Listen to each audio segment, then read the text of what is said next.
Let us travel a couple of years back. It is now the late 2000s. The internet was already a thing from as late back as 1996, but for a decade or so, it was less so a necessity and more so a luxury. However, by the late 2000s, the internet has become a tool accessible to millions upon millions of people, and as such, online culture became a thing, a glorious, glorious thing, let me tell ya. Despite me not having close to any recollection of that era, speaking here as someone born in 2003, it is still a time period I find to be super nostalgic. Back when impact font memes were taken seriously, not a day went by without seeing the troll face, and in the online video game discourse, Mega Man 2 was pretty much uncontestedly held as the best Mega Man game of all time. Released by Capcom for the NES in the year 1988, Mega Man 2 was the game that basically saved the entire Mega Man series. It's a pretty well-known story, but a good one nonetheless. After the underwhelming sales of the first Mega Man game, Capcom didn't really hold the sequel very high on their priority list. However, they did allow the team behind the original Mega Man to develop the sequel on their free time. This here was a project not made with cynical intent in mind. It was created purely because of the team's love for the medium. A passion project, if you will. And in a scenario straight out of a fairy tale, Mega Man 2 would go on to sell over 1 million copies, which, back in the 80s, was a pretty big deal. Due to that success, Capcom would go on to make over 50 other Mega Man games in the span of only 25 years. We wouldn't have had Mega Man Soccer without this. That is important. Now, as I discussed earlier, Mega Man 2 is a case where its reputation kinda precedes it. People absolutely adore Mega Man 2. It had a ginormous impact on early internet gaming culture, from fan animations, let's plays, reviews, original songs based on a freaking fan, you name it. However, like is the case with many critically acclaimed games, time would not be the kindest to Mega Man 2, as many have already gone on to discuss its myriad of issues. Its reputation has definitely lessened since that previously discussed honeymoon phase, to the point where nowadays, I think it's fair to say that Mega Man 2 is pretty evenly rated. It's still a largely beloved installment, but I feel like if you were to say that you hate it nowadays, the reaction you'd get would be far less loud than the one you'd receive about a decade ago. So with all of that being said, let's head in and take a fresh look at this legendary sequel, discussing its pros, cons, and everything in between. I'm still a pretty small channel, so if you end up enjoying the video, then I would highly appreciate it if you liked and subscribed. Any form of engagement comes a long way, but without further ado, this is Mega Man 2 for the NES. Mega Man 2's intro is as iconic as they come, an overlook of a cityscape accompanied by the first adventure's ending motif. This is where we are given the quick rundown of the plot. As yes, unlike Mega Man 1, this time the entirety of the story can be found within the actual game itself. What a novel concept. This here is a very simple premise. At the end of the first game, which we now learn happened in the year 2000X, and that tidbit sure has aged well, Mega Man defeated Dr. Wily, but chose to spare him, as he believed the old man has learned the errors of his ways. But unfortunately, that was absolutely not the case, because right after his defeat, Wily set to work on designing 8 new robot masters, created specifically to destroy Mega Man and help him take over the world, and so Mega Man once again has to stop Dr. Wily. I don't have much to say about Mega Man 2's plot, as again, it is a very simple one, but I do think that this is a pretty natural continuation of the events from last time, even if it does make Mega Man look kinda stupid for letting Dr. Wily get away back then. But to be honest, the text over here doesn't really hold the candle to the visuals up here. This intro is one of the NES's absolute finest. It is legitimately epic, leading into a just as great title screen, design, where we get to see that Mega Man thankfully got a haircut since the last game. It is so sensational. I don't really get why Mega Man is standing on top of a skyscraper, but damn it, it looks cool. And speaking of titles, I think it's also worth noting that all of the classic Mega Man games past one actually have subtitles in Japan, with this one being known as The Secret of Dr. Wily, or The Mystery of Dr. Wily, translation's a bitch. Regardless of that, this intro visually sets a great precedence for the rest of the game to follow up on, as the graphical leap between Mega Man's 1 and 2 is substantial. While I think Mega Man 1 was an alright looking NES game, Mega Man 2 clearly blows it out of the water, with far more detailed backgrounds, sprites and set pieces. There's a lot more animation going on here, making everything really come to life. With the spinning cogs in Metal Man stage, glowing crystals in Flash Man stage, and computers in Wily's castle being definite highlights. There are still some instances of single-colored backgrounds, but those often have more going for them. Airman stage is backed up by only a pure blue sky. However, it also has some clouds in the foreground, purposely obscuring your vision for some nice added challenge, while not being too obnoxious. The new enemies and bosses as well offer up more detail. These were already pretty solid in the first Mega Man, so while their jump in quality isn't quite as radical, it's still definitely worth pointing out. Even the little things like the boss selection screen, as well as the life and energy pickups look far slicker this go around. There's even a cool little easter egg where if you hold A when selecting a level, the stars in the background will be replaced with these little peepee birds. Bro, that's epic!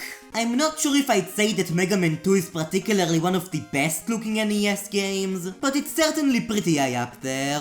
However, I do have one issue with Mega Man 2's presentation, and it is sadly a pretty big one. 95% of the time, this game is a delight to look at. However, for the remaining 5% of the time, it will make you want to tear your eyeballs off. I am unfortunately going to have to put up a seizure warning for the rest of this video, primarily concerning rapidly flashing lights. If you're sensitive to that sort of thing, then I'd sadly have to recommend you to click off the video, or at the very least just listen to it without looking at the footage. And even if you're not sensitive in this regard, then still definitely watch this in a fully lit room, or on a small display. We good? Okay. The first offender of this issue is in Bubble Man stage, where they have this effect trying to simulate a moving waterfall, and while waterfalls are usually like the prettiest ever looking things in video games, this right here just looks terrible. The background just rapidly cycles between 3 frames and it is painful on the eyes, and that's not even the worst of it, because for some godforsaken reason,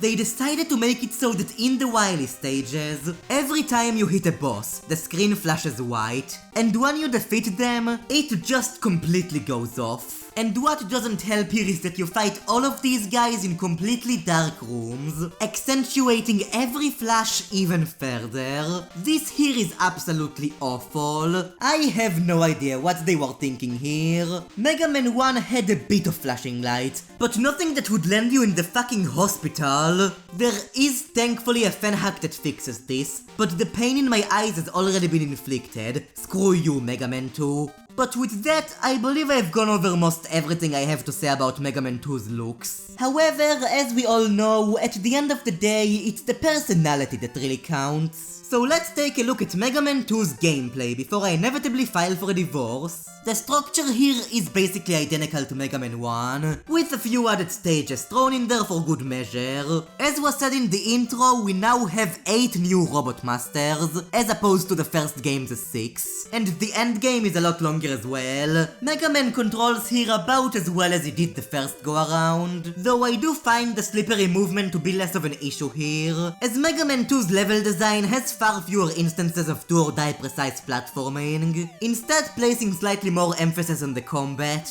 and it helps that just like last time, the enemy variety here is top notch. We've got stuff like the blockies who collapse on you when hit, flyboys who pump themselves up before jumping right at your face, and Pyrobots who roll around on cogs, which can be destroyed independently from them. These guys are all really neat and very lively. As for a couple of other spotlights, Mega Man 2 also features the debut of the series' iconic pet enemies, the Batons. The Mets from Gotsman's stage are back, and they've now been upgraded into the Neo Mets, allowing them to temporarily walk around. Some big enemies like the Enkos and Frienders act more so as mini-bosses, which is nice. And of course, the Sniper Joe are back as well. However, this time they come in these giant sniper armors which need to be destroyed before confronting them. These are essentially this game's version of the big eye, though the sniper armors are thankfully far more manageable, if still kind of a pain in the ass. After destroying the armor, the returning Sniper Joe will come out. And yes, the Sniper Joe in Mega Man 2 are literally called Returning Sniper Joe. They're basically just slightly weaker versions of the old Joes.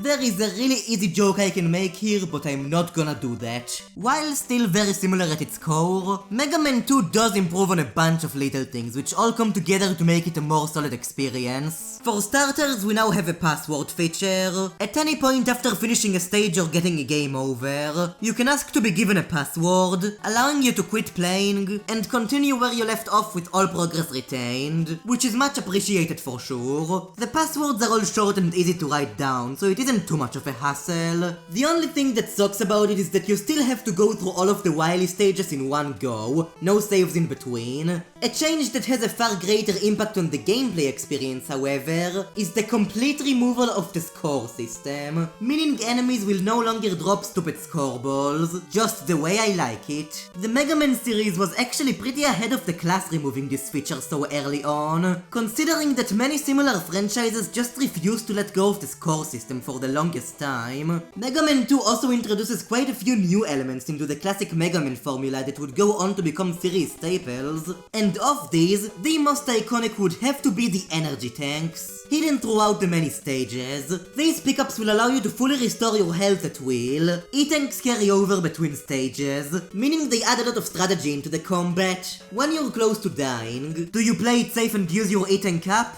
Or do you try and push through in order to save it for later? I generally really enjoy this edition, though in this installment it is a bit clunky. You can only carry up to 4 E-tanks at a time. They are extremely rare, and you will lose all of them after a game over. Meaning that if you're on your last extra life, then you might as well just use them all up whenever, because dying would mean losing them all anyways. But still, while a bit janky here, I do think that this is very much a welcomed addition that helps even out the playing field. Though, even setting E-tanks aside, Mega Man 2 is definitely a far easier game compared to 1. It does definitely have its moments, don't worry, I will get to them. But still, I find this journey to be overall more comfortable. Now of course, part of that does have to do with the weapons, as Mega Man 2 has a completely new and expanded tool arsenal. For obvious balancing reasons, none of the first games' weapons return. You have to once again begin from scratch, which is the case for all future Mega Man games, period. Mega Man 2's weapon selection is one of the aspects I see most often criticized about it. More specifically, its lack of balance. For defeating Metal Man, you get the Metal Blade, one of the most overpowered weapons in Mega Man history. It's big, deals out more damage than the Mega Buster, supports great spam potential, has a buttload of ammo, penetrates through defeated enemies, and you get to fire it in 8 directions. Yeah, I think the issue here has already been made abundantly clear. The Metal Blades just make like half the weapons completely trivial. The air shooter is designed to let you take care of airborne enemies more easily, but the Metal Blades can be fired upwards anyways, while also being far more consistent. The Bubble Lead just straight up sucks. It's a slow ground-rattling projectile that in theory could be used to defeat enemies below you, but say it with me now, the Metal Blades can be fired downward. The Leaf Shield is neat as it completely destroys most small enemies and can be fired in 4 directions, but the issue is that you can't move while it's active without firing it, heavily limiting its potential. The Atomic Fire can be charged charged for up to 3 stages. The more you charge it, the more damage it will dish out and the more ammo it will consume. I can see this being useful for some of the tougher enemies, but honestly, I just don't like using it. It takes way too long to charge, and with full ammo, you can only fire 2 fully charged shots before needing to refill. Cool idea, poor execution. These next 2 weapons are kind of opposites of one another. The quick boomerang and the crash bomber. The quick boomerang has poor range and doesn't do a lot of damage, but it can be very easily spammed and has the most ammo of all of the special weapons to support it. The crash bomber then does deal a lot of damage, and leaves a lasting explosion if fired on a solid object, but to compensate barely has any ammo. Both of these, again, are mostly made superfluous by the metal blade, as it's just always more convenient to use, though the crash bomber does have some cool added functionality with being able to destroy some walls, which often lead to hidden areas and goodies. But to finally end things off, we have probably the most unique weapon, the Time Stopper. Instead of being a fired projectile, using this will temporarily freeze all enemies and obstacles. Once used, it will fully consume its ammo. The more of it you have, the longer the effect lasts. While that factor does make using the Time Stopper less desirable, I do still think that it's a pretty solid weapon that has quite a few unique use applications, even taking the metal blades into account. And those are all of the weapons, and I hope I was able to explain why I honestly just don't like using most of them. Admittedly, I do think part of that does have to do with the weapons menu. The first game laid out all of its weapons on a single screen, but with Mega Man 2 having far more tools, you now have to switch between 2 separate pages, and even after playing through it as many times as I have, it can still sometimes be a pain finding some of these weapons. The select button no longer has any function, the pausing is gone, presumably because of the pause glitch, so I honestly don't get why they couldn't have let you use select to cycle between your weapons. If anything, it would give more incentive to actually use a lot of them, but as it is, there really isn't any incentive, and this leads me into a bit of a design conundrum. As I have said numerous times, you can basically play through most of the game only using the metal blade, and while it may mean many of the other tools at your disposal don't really serve that much of a purpose outside of boss battles, at the end of the day, the metal blades are still fun as hell to use. It's not like they make the game too easy or anything, it is still plenty challenging. What they do give it is more of a fast-paced edge, what with just how mobile they allow you to be. For this video, I played through Mega Man 2 twice. I did a playthrough where I never used the metal blades outside of bosses, and a playthrough where I only used the metal blades outside of bosses, at least after I had already gotten them. And honestly, these were both mostly pretty damn fun, and for different reasons too. I already went over why the metal blades are so enjoyable to use, but I also had a great time experimenting with a lot of the tools I never gave a second glance before. I do think the idea of, if you don't like the metal blades then just don't use them, kinda misses the point of this argument, but I am still glad I ended up doing that. Though I should probably note that my metal blade only run was actually done on the international normal mode, and this here is a whole other topic entirely. When Rockman 2 was released outside of Japan, it was actually given an additional difficulty, so while Rockman 2's title screen just has you press start to get into the game, Mega Man 2 lets you pick between normal mode and difficult mode. Now going into this without further context, it would be fair to assume that normal mode is the original Japanese difficulty, with difficult mode being a newly added harder option, and that is absolutely not the case. In reality, difficult mode is the original Mega Man 2, with normal mode actually being a newly added easy mode, which is incredibly misleading. I'm guessing they wanted the game to be easier without making people ashamed for playing on the quote-unquote easy mode or some bullcrap. But still, I think this was a very poor way to go about that. Normal mode mainly alters the damage values in your favor, while Mega Man himself still takes just as much damage as he used to. Enemies all had their defenses split by half. This completely breaks most bosses in two. With their weaknesses, I was able to beat most of them before the boss team even properly started.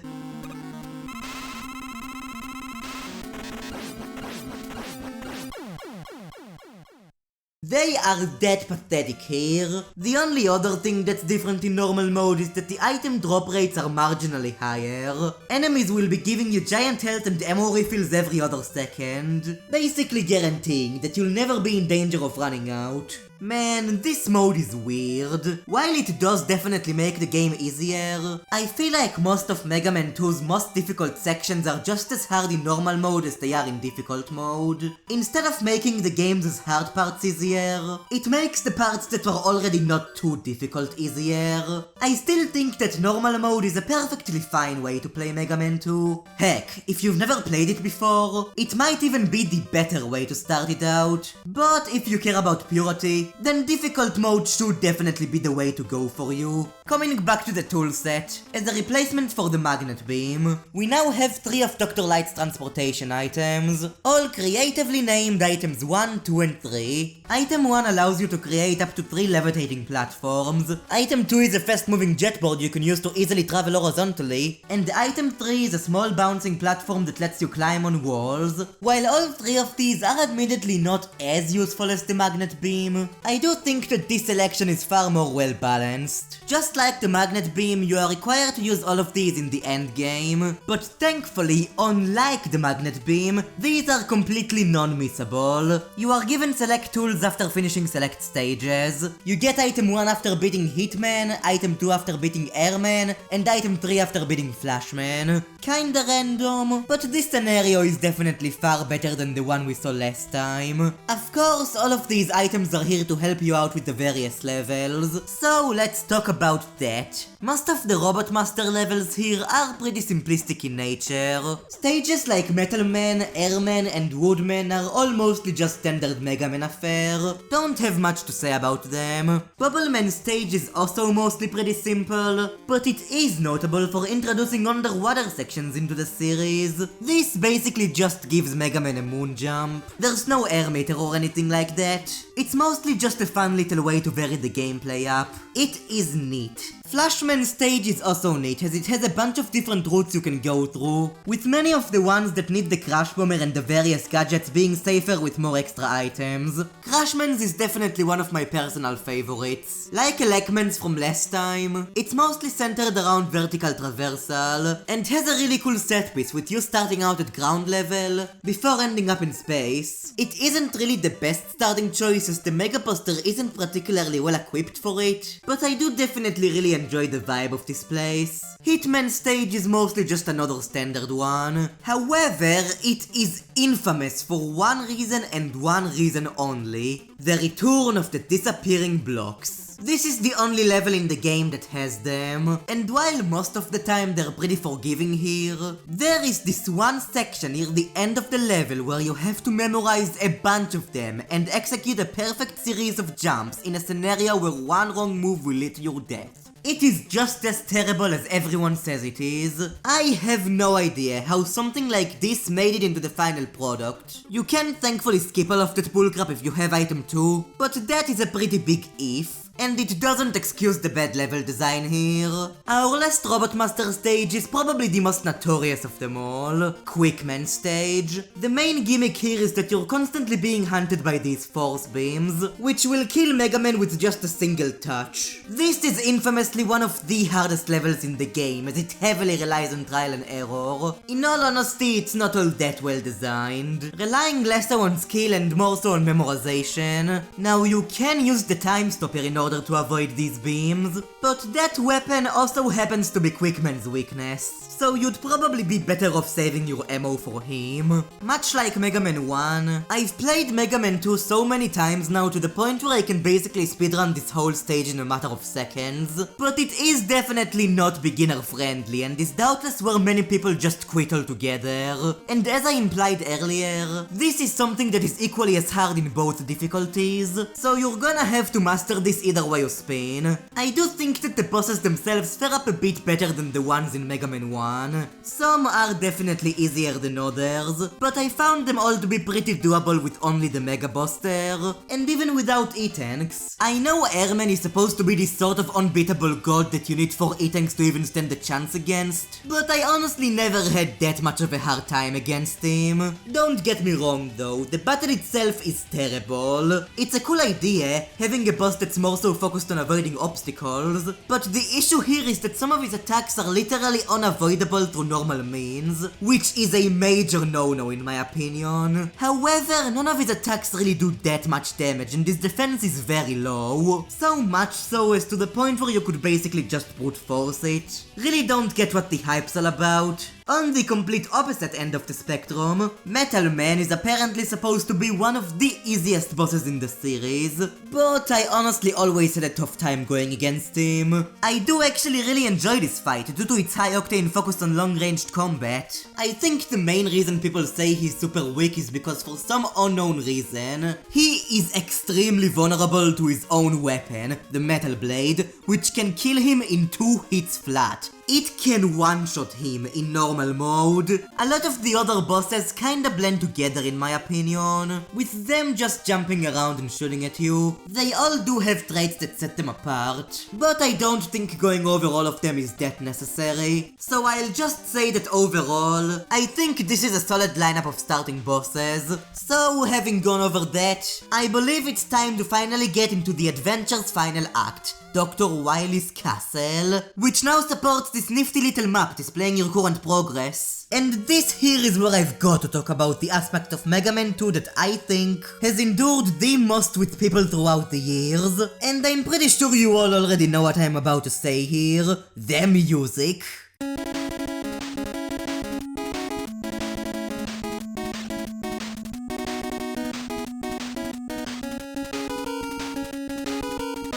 This OST is absolutely exquisite, from start to finish. The Mega Man 2 soundtrack has nothing but absolute bops. While Wily's Stage 1 is easily the highlight here, being easily the most iconic track in the entire classic series, the entire thing is very well done, and for sure better than the Mega Man 1 OST. Even though I do appreciate that game having a unique boss theme for the Wily stages, Mega Man 2 in comparison only has one boss theme in the entirety of it. In general, I do think the music here is a touch overrated, for as much as I hate using that word. I mean, it's good, but one of the best soundtracks of all time? Hell no. However, that shouldn't distract from the fact that I adore the stuff we got here, even if I have a hard time taking Woodman's theme seriously.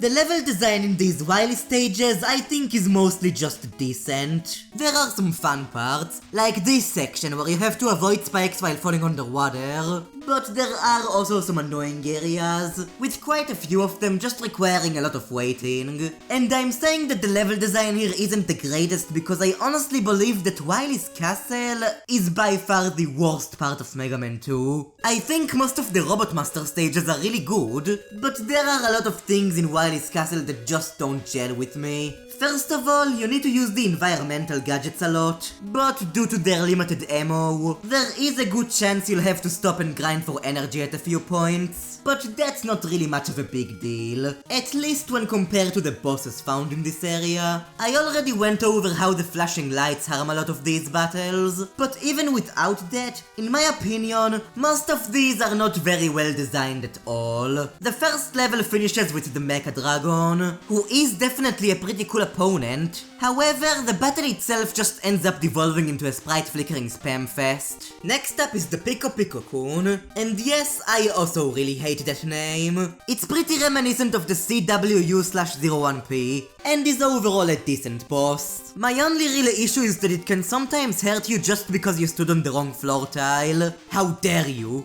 Stage 3 culminates with the Gots tank, modeled after Gotsman from the first game for some reason. And wow, this guy is an absolute joke. It is by far the easiest boss in the entire game. Why this is in Wily's castle of all places, I have absolutely no idea.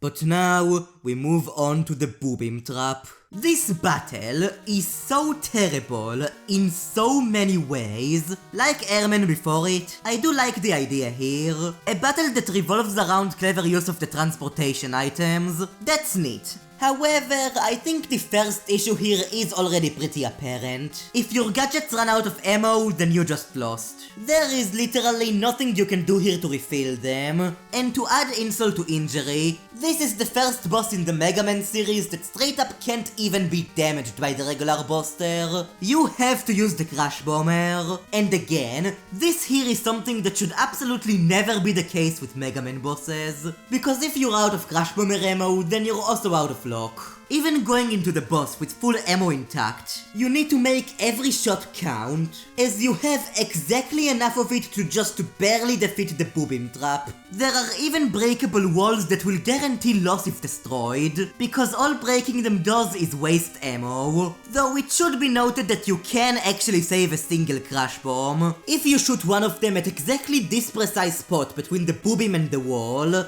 But still, this is by far the worst designed section in the entire series yet. It maybe could have been fixed if they put a station that refills your ammo near the booster or something, but as it is right now, it puts an absolute stain on the game, and everything that follows it is not really that great either, I'm sorry to say. We have our first traditional boss rush, with all of the Robot Masters being in the same place. I don't like it, though it is a bit better than the one from the first game, as the bosses actually give you health after being defeated, and you are given checkpoints in between each of them. However, then we get to the quote-unquote final boss, Wily Machine number 2. Much like its first iteration, it has two phases. The first phase is easy picking, nothing too tricky here. But then we have phase numero 2. Featuring attacks I am 99% sure are completely undodgeable. While not as atrocious as the Boobim Trap, this is still a terribly designed boss battle that I don't think has anything good going for it. Especially considering that if you game over here, you have to go through the entire boss rush again. Let's just say thank God it can be cheesed with the Crash Bomber. After destroying Wily's second machine, the Mad Doctor flees, as in a shocking turn of events, we still have one final level to go through, which is a shtick I'm sure will never get old. This part is actually kind of ominous. You're dropped into this cave with no enemies or music whatsoever, only surrounded by the sound of dropping acid. It gives you time to reflect on your journey before finishing it off once and for all. As we arrive at the boss room, it is revealed that Dr. Wily was actually an alien all along. This is the secret of Dr. Wily, and it's time for the final face-off. I really like the aesthetics here, with the rapidly shooting stars in the background. Very reminiscent of the one scene when selecting the bosses, though sadly you cannot turn these into peepees. The battle itself is nothing too extraordinary. The alien has a very simple pattern and only one phase. I don't like that it can only be damaged by the bubble lead, but I already went over why that's annoying earlier.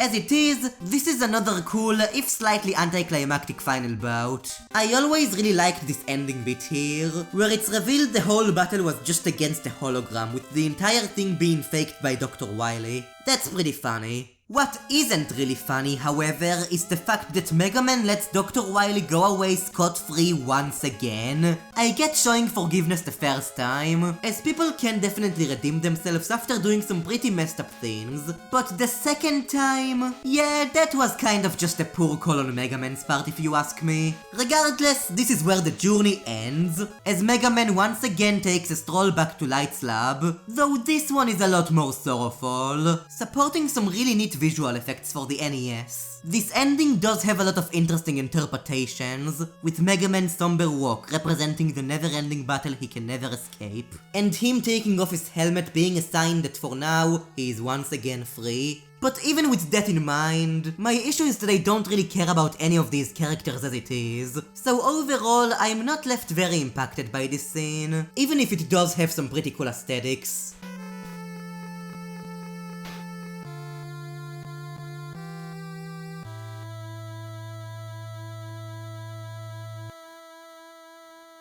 And that was Mega Man 2. As I have hopefully demonstrated well in this video, I think that overall, this is a pretty good game. For most of its run, it is light years ahead of its prequel in pretty much every way. However, Mega Man 2 sadly suffers from an extremely poorly designed and thrown together endgame, one which kinda ends up leaving a bad taste in your mouth. While I don't think Wily's Castle ruins Mega Man 2, it does definitely take a heavy toll on the final product. I do still believe it's very much worth going through, if just for the great Robot Master stages alone, but I also think its decline in popularity is very much justified. Like Mega Man 1, I think it's a good game, but also a very flawed one. When compared to 1, 2 definitely has the far higher highs, but also the far lower lows. I do definitely prefer 2 over 1, but I wouldn't say it completely trumps it in every way imaginable. I can criticize Mega Man 2 here all I want, but what I can't do is change the fact that this game means a lot to a lot of people. It's one of the hallmark NES games, and easily the most iconic one not to be made by Nintendo, at least outside of Japan. Maybe people liked it because they played it on normal mode, which made the game easier.